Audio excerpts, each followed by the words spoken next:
4 people in my family. My brother Peter, my sister Elise, my brother Rocco, and me. I was the youngest of 4. And my mother and my dad were there every step of the way. I'm here to tell a story about my brother that hopefully somebody or many of you can learn from that story and carry it on into your own life.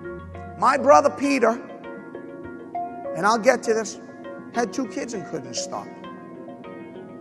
2 kids. Rogers to the end zone. Good. Touchdown, Marciano. Just very saddened to learn of Peter's passing. I got the news last evening and was an assistant coach here during Peter's career. Peter was a tremendous football player on the field, a feisty, tough, competitive guy, good return guy, and tough receiver. But I think well beyond that, he was a guy that was really respected and beloved by his teammates and coaches. Very colorful personality, always a guy that had something interesting to do or say, and usually pretty entertaining. But the bottom line was just a true Hawkeye, tough, competitive guy that loved the game and loved his teammates. Well, I think that the opioid epidemic that we're dealing with here in Plymouth County shows you how diverse this problem is, in that it doesn't just occur in a city, say as Brockton. It doesn't just occur in a small town as Rochester. It can occur everywhere. Opioid addiction has no zip code. So therefore we have to deal with the issue throughout our county and bring into all of our groups information that they're going to be able to help getting ourselves in front of the problem. Opioid fatality started to rise sometime in 2012. And we saw a spike at that time. And we also saw a corresponding spike here in the county of Plymouth, where we saw the numbers start to go up. And very shockingly, as a matter of fact, because over the years, we've seen them go from a low number of 35 to our high number back in 2016 of 142. And notwithstanding a lot of good people and groups and agencies trying to get involved with this problem, the numbers continue to escalate.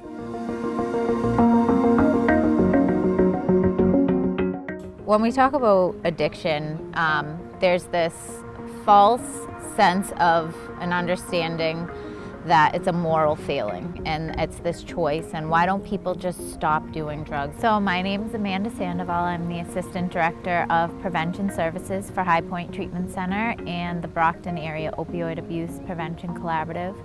So basically what that means is it's a really long way to say that I do substance use prevention grant-funded work throughout 9 communities in Plymouth County. We work with parents, people in recovery, people in treatment, anyone who's willing and able to be at the table, we want them to be there. So we do education and trainings and try to raise awareness. We make policy change recommendations and continue to try to advocate for this epidemic. My brother went on to be an unbelievable football player at Brockton High School, was fortunate enough to get a scholarship to the University of Iowa. He was an amazing, amazing athlete. He was returning a punt. He hurt his shoulder his senior year in college. And he went to the doctors, the trainer, and they prescribed him Percocets. And my brother went from using Percocets to treat his pain to, on a Friday night, let me have a couple Percocets and I'll drink 2 or 3 beers. And what happened was he fell into this routine. So now it went from treating pain to taking him on a Friday night to feel good, to catch a buzz, to waking up on Saturday morning feeling like crap, and the only way that he could feel better was by taking another painkiller. My name's Dan Muse. I'm an emergency physician from Canton, Mass. I've, over the last few years, been spending a lot of time working with Plymouth County District Attorney's Office as well as the local police on the opioid crisis.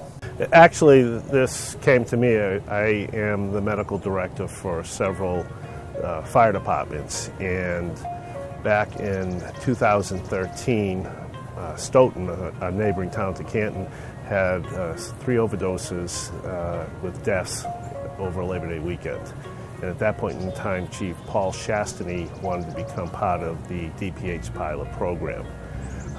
Unfortunately, they thought he didn't have enough deaths in his town, and they told him no. Ultimately, as medical director for the fire department, they asked me if I would assist them, and I couldn't see any reason why you wouldn't.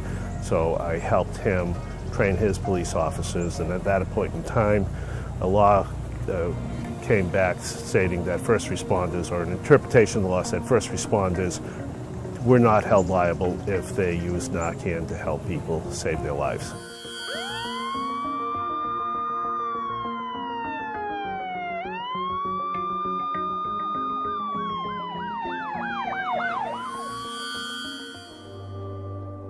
All of a sudden, painkillers weren't enough for him.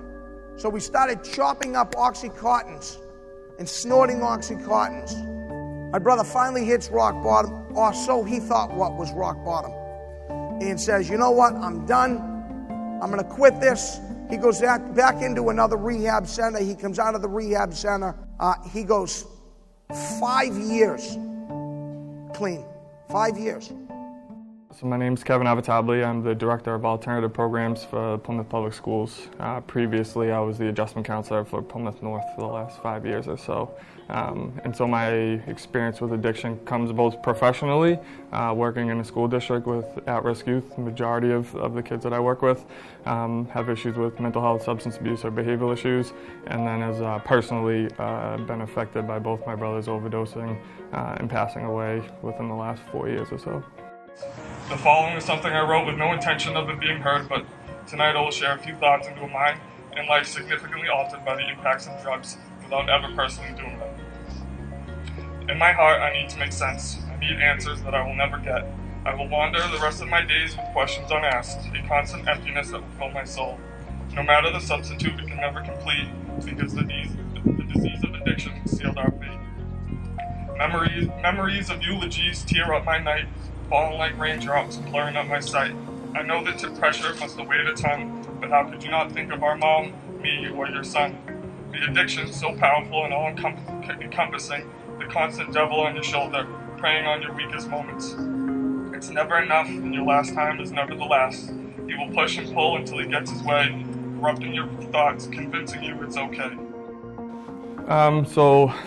My younger brother was a star athlete. I played Division I football. I played Division II football. I have friends who played in the NFL or played in, Canadian League, or who played professionally at a very high level, and he was the best athlete, football player that I've ever played with in my entire life. He was a phenomenal athlete. Our sophomore year, he had a string, or his sophomore year, freshman going into sophomore year, he had a string of kind of injuries that led to him being prescribed pills pretty rapidly over the course of like a 6-month period of time. He was probably prescribed pain medication 3 or 4 times over that time, whether it was a broken collarbone, he broke his hand, I think he tore his knee up, so he was kind of just getting hurt more and more. And from that point of his sophomore year, where he was starting as a freshman and dominating, even me and my friends, within a year and a half, he had dropped out of high school. He had totally lost interest in everything that he was really excelling in, whether it was school, where he was in, honors classes, whether it was on the sports field. Everything that he had was gone within a matter of like 18 months. This has become much more prevalent. In other words, substance abuse is an issue that people want to just put under the carpet. They want to ignore, and they want to blame it on, quote, the junkie or whatever, and they had it coming type of attitude. And you could see this changing because kids that they were coaching were now addicted to opioids, and they were using other drugs, and the neighbors, and maybe even a family member, and it became extremely prevalent. And so the ones who were at one point in time just, ignoring it were now very concerned about it, in particular law enforcement from top to bottom. And one police officer came to me and he was talking about how he arrested a kid and they were walking back to find the gun that he hid in the woods. And he said, you probably think I'm a scumbag. And he said, no, I don't make any opinion about you. And he said, well, you know, I used to be a National Honor Student, played sports at a very high level in high school, was looking to play in college, and then I got hurt. And this is where I am today because of those pills. What we've determined during the course of our review of the fatalities that occur in Plymouth County is that our age group has gone down. And what that's indicative to us is that the people that, for the most part, that are passing away from this problem are between the ages of 20 and 29. A couple years back, it was between 30 and 39. And I think what that's showing us is we're developing into a new problem, because a lot of people have children at the time of 20 to 29, and now we're dealing with that next step. I think many things that we try to do here in the District Attorney's Office is get in front of cycles. We try to get in front of the cycle of domestic violence. We try to get in front of the cycle of child abuse. What we're going to see shortly, I believe, is a cycle of drug-endangered children. Kids who are not using drugs themselves, but have lost their parents or parent, and now they're either being raised by their grandparent or some other legal guardian. And I think that is a real thing for us to focus on right now to help the people who have this addiction. Our brain doesn't know the difference between prescription like OxyContin or oxycodone or Vicodin or codeine and heroin. Heroin has the same chemical makeup as do these prescription opioids that are being prescribed. One day he's in a car with a guy, and the guy says to him, Peter, you got to try this stuff. It's unbelievable. He sticks a needle in his arm for the first time. Only this time, he's married. He's got 2 kids, young kids. Sticks a needle in his arm. After he stuck that needle in his arm, and I'll continue this theme of you have one chance. And that one chance goes back to college, when he decided that he was going to start chewing Percocets for recreational purposes. More people are dying in this country from overdose than they are from car accidents. So it's actually the leading cause of unnatural death in this country for the first time. What we're trying to do is create the Drug Abuse Task Force and make it a clearinghouse. Best practices, best ideas, data collection. Make sure we can enhance the capability of the programs that we're dealing with right now. Make sure at the same time we can also reach out through education, try to get to our kids at a younger age to make sure they understand the dangers that they're facing. We need to continue to go after the drug dealers, the traffickers who are peddling this poison that is killing people right now. And we need to make sure that the prosecutors continue to have the minimum mandatories to make sure we can put the dealers, not the users, where they belong. That's off the streets and in jail. And I think by working together, we're going to be able to have this sort of focused approach and making sure we can keep people safer. So playing college football, especially in the early 2000s, I mean, pain medication was a system to get us back on the field. I mean, playing football in college, constantly we were dealing with injuries, constantly we were trying to get back on the field as fast as we could, and we were pushing through pain. Especially back in the early 2000s, like if you got hurt, it was expected that you were to get back on that field as soon as possible. So you were doing everything that you could to try and figure that out. And pain medication was a part of that, absolutely. It was part of that in college, it was a part of that in high school. You know, the education wasn't there. We didn't really know what we were doing. We just knew that it made the pain go away, which made us get back on the field faster. A lot of times when we talk about addiction amongst young people, we don't consider the young person's voice. And a lot of times young people are the ones who realize that their friends are using before a teacher, before their family, before anybody else. And so actually as a resource, we've created How to Help a Friend.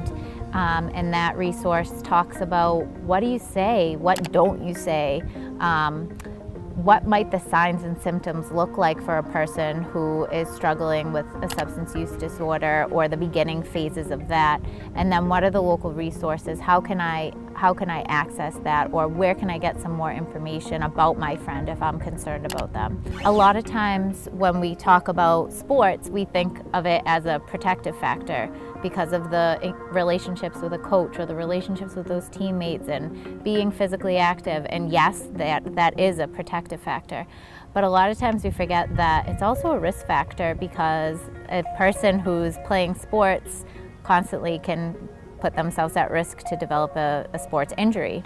And so if a person gets injured playing a sport, they more than likely are going to be prescribed some sort of prescription painkiller or opiate. These prescription painkillers are highly addictive, and so if those individuals know that these medications are addictive, then they might be able to avoid taking that and take the alternative like some Motrin or Tylenol. My brother Peter couldn't stop doing heroin for his own children. His wife was in rehab.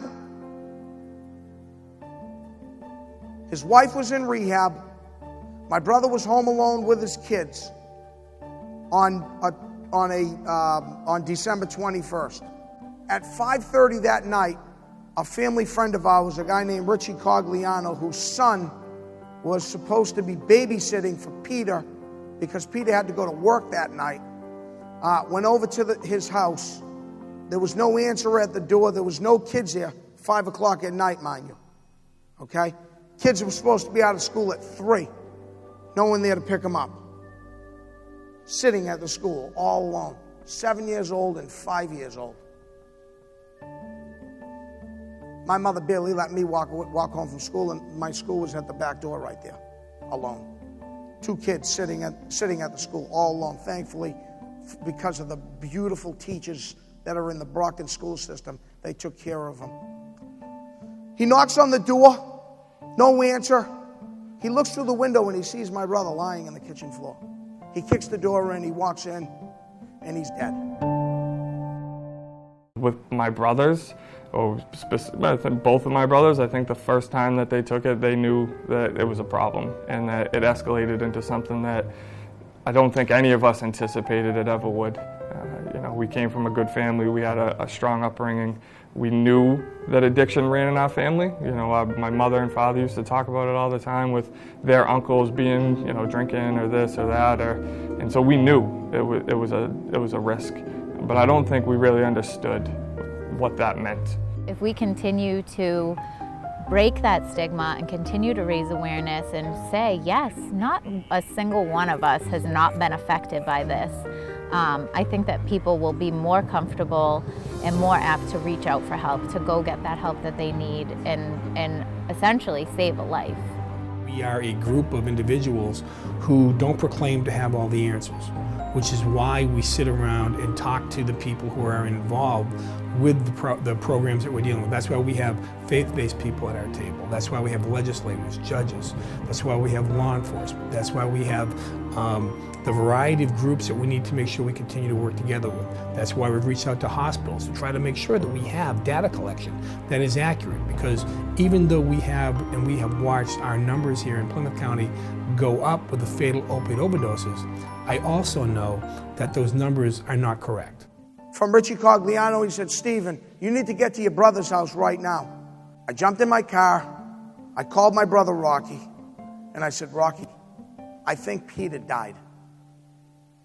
I'm on my way to come get you. And I got up, I drove in my car, and I drove over to pick my brother up. The most difficult thing I have ever had to do in my lifetime, in something that is seared into my mind till the day I die, was I had my brother Rocky on the phone, I had my sister Elise on the phone, and I called my mother at 5:30 at night. And I said, and I'll never forget it, and I said, hi, Mom. I don't call my parents at 5:30 at night. I talk to my parents every day. I talk to them in the morning.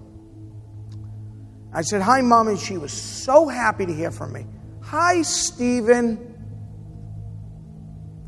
And I said, Mom, is Dad with you? Yeah, of course he is. Is everything all right? And I said, no, it's not all right. And she said, what? And I said, Mom, Peter's dead. And the scream that came from my mother is something that I will never forget for as long as I live. It will live in my mind, painfully, till the day I die. Peter was my godfather. He was a special guy. Anyone that you talk to will say the same thing. He just could make you feel so special and loved the second he walked into the room. I guess I never really knew growing up that he was addicted or was struggling with substance use. I always just knew that he wasn't really around as much as maybe we would love him to have been. I didn't get into this job because of Peter, but I don't think that it's a coincidence that my life's work is opioid use and overdose prevention, and that's ultimately what took his life. I think that there's a greater purpose. You know, we were duped by Purdue Pharmaceutical Company that set up a whole charade that virtually forced physicians into changing their practices. They lied to the public, they lied to physicians, and we ultimately were in a position where even the federal government was saying if you don't treat the pain, then you're going to be penalized. So we started to get very liberal with narcotics. And at the same time, insurance companies were saying, well, you can't see that person for about a week post-surgery, so you know what? What are you going to do if the kid's in a lot of pain? Because if they come to the office, they're not going to get paid for it. So ultimately what happens is you had to make sure they had enough pain medication that they use them judiciously. Now put on top of that, that as a physician, we are still held in high esteem, and therefore if the doctor says it's okay, it has to be okay. And ultimately what was happening is we were creating multiple young adults with substance abuse disorder and ruining their lives. Looking at my brother and seeing what potential that he had to become something, it was all ripped apart because of drugs and addiction. And I think those stories, I could walk through the halls of this high school or any other high school across the field and I could pick out kids with potential here or potential there who will never fulfill that potential because of something that they're putting in their body, and that they don't understand what the ramifications of that, what they're putting in their body could do to the impact of their whole life. Prescription drug monitoring program sort of had these, it's a great resource, and it's sort of for pharmacists, they're the last line of defense. Pharmacists can check it before they actually give the prescription to a person. If the doctor didn't happen to check the PMP or catch something in the computer system, the pharmacists also have access to it to make sure that those individuals aren't accessing additional prescription pills. The unintended consequences of the PMP are that a person is no longer being able to access their prescription opioids, so then they might turn to heroin. And so as we're preventing the prescriptions being put out, more people are wanting to or needing to access heroin. Because that phone call that parents talk about with young kids like you who are out driving in a car and they say, oh, I can't even imagine getting this phone call. I had to make that phone call. So the decisions that you're making and the decisions that you're going to make in your life, I want you to clearly understand the decisions that you make and the effect that they have on your mom and dad or your loved ones, and how much it affects your loved ones. There's a National Drug Take-Back Day that takes place twice a year, put on by the DEA. Brockton participates in that. And there's also at all of the local police departments, there is a medication drop box where somebody can go and get rid of those medications, no questions asked. Any unused, unwanted, expired medications can just be brought to the local police station and put into this, what looks like a mailbox, and get rid of them and get them off the streets. And then the DEA incinerates them. Leadership is more than words. It's your actions. How many people in the stands want to grow up to be a drug addict? I don't see any hands. Because that's never anybody's goal in life, right? Make the right decision. We all come to that pass in our life where we have to make decisions. You're getting to that pass if you're not there already. Make the right decision, because it may be your last decision. Marciano at the 10. Finds an opening. Marciano still on his feet. He may go. Only him and the kicker between them. Marciano breaks it upfield to the 30, the 20, the 10. Marciano for the score. Peter Marciano, 89 yards, and Iowa is back in this ballgame.